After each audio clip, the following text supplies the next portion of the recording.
Good day, and thank you for tuning into my presentation. My name is Ragnar Udd, and I'm very pleased to be able to speak with you today about a couple of topics that I'm very passionate about. The first is the future and the critical role that the resources industry will play in enabling that future. And the second is the way in which BHP will contribute to delivering those resources.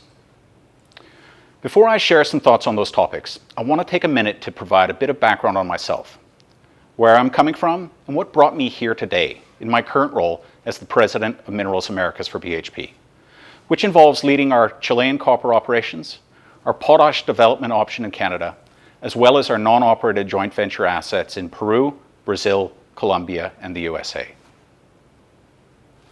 I was born in Canada and grew up there, but moved around a lot. I learned at an early age that I love change. So after university, I decided to move to the US and then Australia, and I've worked in a number of fields, including mine, rail, and port operations, projects, and engineering in commodities such as iron ore, manganese, coal, and copper. Most recently, I led BHP's global technology team. So I've seen our industry from a few different angles. However, I have to say, I have never been quite as excited and optimistic about the opportunities and challenges of a role as I am today leading two of BHP's future-facing commodities, in copper and our potash development option. I love the possibilities these opportunities can unlock in our business. Now, such optimism may sound odd, coming at a time when most of the world is still dealing with the effects of the pandemic. So I want to spend a few minutes to outline what I see are some of the main factors for our positive outlook for the industry. Let's start in Asia, a region we still very much view as opportunity-rich. Later stage urbanization and industrialization in China, early stage urbanization in India, and the significant impact of China's Belt and Road Initiative are all expected to provide additional demand for our products over the long term. Population growth is a second factor. Along with urbanization, population growth creates new demand, which in turn is good for the resources sector. In the 2020s, we expect the global population to expand to 8.5 billion from the current level of 7.7 billion, of which 5.2 billion people will live in urban centers. As a consequence of this growth, we expect corresponding increases in global GDP as well as capital expenditure. In addition to creating demand for our raw materials, population growth will also fuel demand for potash, which will be vital for more efficient agricultural practices to feed this growing population. A third factor is the strong push across the world to decarbonize. This effort will require substantial investment in infrastructure and the technologies that will leverage them. A great example is electric vehicles. Policy signposts for rapid EV adoption were distinctly favorable over the last 12 months, and we have revised our internal EV penetration forecast upwards. These vehicles use 4 times as much copper as petroleum-based vehicles, and they will also need more infrastructure to connect to charging stations to the grid. This example highlights the essential role resources will play in the transition to renewable energies. In a Paris-aligned 1.5 degree scenario, we expect that investment in areas such as copper-intensive solar generation, nickel-intensive batteries, and steel-intensive wind turbines will contribute to more than a doubling of the amount of primary copper and a quadrupling of the amount of primary nickel demand over the next 30 years relative to that produced over the last 30 years. The commodities we produce are the building blocks of the modern world, and they always have been. Everything from railroads to bridges, airplanes to batteries, and mobile phones to medical instruments require the resources that we produce. The simple truth is that we cannot build a better world without a reliable supply of these natural resources. This is what we do.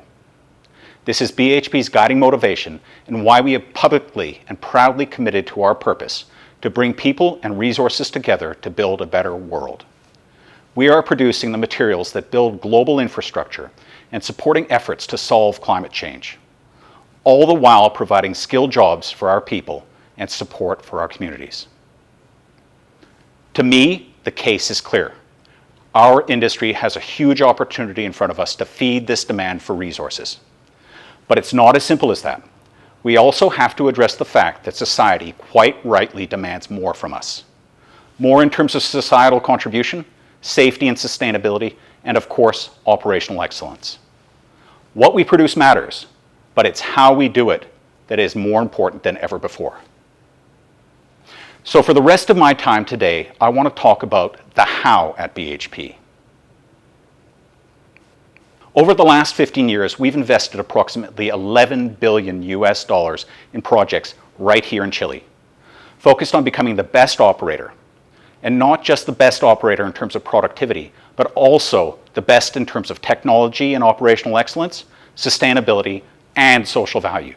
I'll start with technology and operational excellence. I've deliberately put these two together because they are linked and will be increasingly intertwined in the mining industry of the future. Like other industries, we must continue to embrace technological disruption. While it might not always be a smooth transition, the size of the prize is too great to ignore. Automation and remote operations are a great example of this. This is not about technology for technology's sake. We want our people to be safe and out of harm's way, and we want them to be more productive in a more sustainable manner. The more efficient use of equipment-enabled automation and enhanced decision-making will support each of these objectives.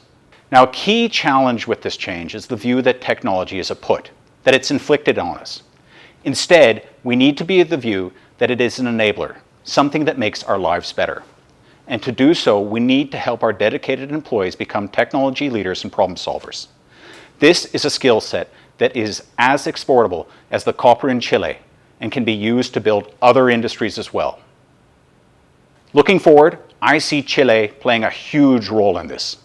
Sustainable autonomy is only possible with the right skills, most of which still need to be developed. A great benefit of being at this stage is that we can use technology to attack barriers to diversity in our workforce, be it challenges like physical strength requirements or remote working issues.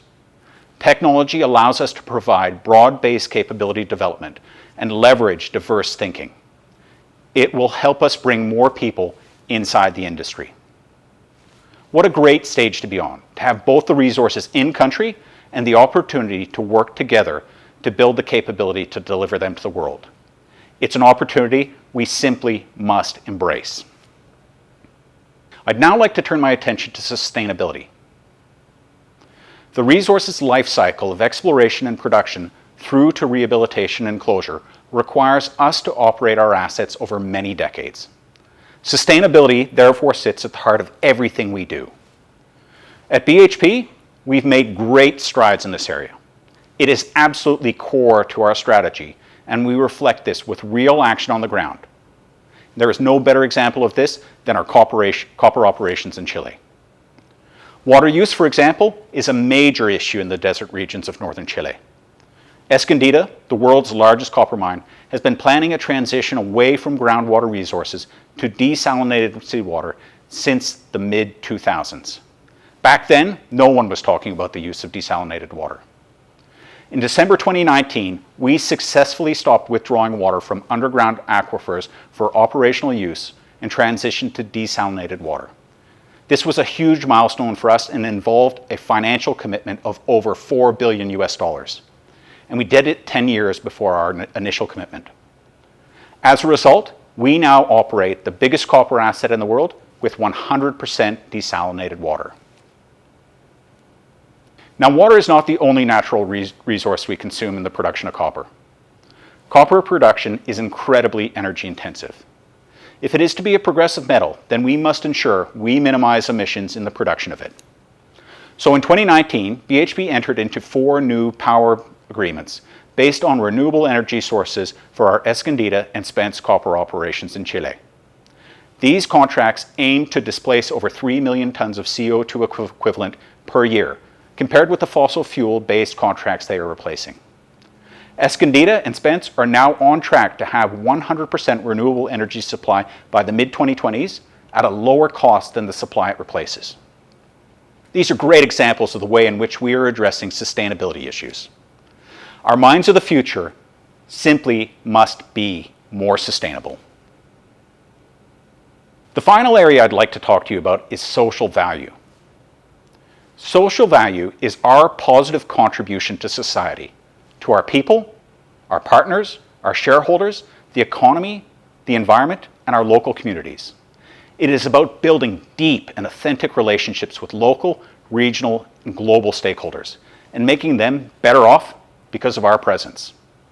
Similar to sustainability, the longevity of BHP's assets mean that when we must think and plan ahead in decades. When I say decades, I really mean decades. Our Escondida mine was 9 years from discovery to first production. It took 25 years to reach peak production and has now been in operation for 30 years. When we invest in a region, we become an intrinsic part of the local community for the long term. Now, across the globe, we seek to make a positive contribution to the environment and society in which we operate. Our workforce, partners, customers, economies, and communities. One part of this is in social investment. Over the past 5 years, BHP's social investment in South America equates to over $150 million US. On its own, that's a significant amount, but it's what this translates to that really counts. Take, for example, our Vamos Juntos program. This initiative aimed to help Chile through the depths of the pandemic. It focused on increasing testing and tracing capabilities and providing vital supplies to our communities. We also developed a fund to help our contractor companies navigate through the pandemic, while their employees were demobilized from our sites. So let me be clear, we are part of a society that expects more from us. We recognize that our success depends on our ability to earn their trust and confidence. For all of us, our contributions to society and how we work with our employees, suppliers, Indigenous peoples, governments, and communities will be a key determinant of what opportunities we can capture ahead. The mine of the future must deliver on social value. To finish off, I'd like to wrap this all together. Resources will continue to underpin human progress and development. They are critical for urbanization, population growth, and electrification. Without resources, the electric vehicles of the world can't exist. The wind turbines can't be made, and the electricity grids can't be built. BHP have been producing resources for more than 130 years, and our contribution will be even more important over the next 130 years. But as the world evolves, we must evolve as well, to safer and more efficient operations built around new technology, sustainability, and social value. We look forward to embracing this challenge.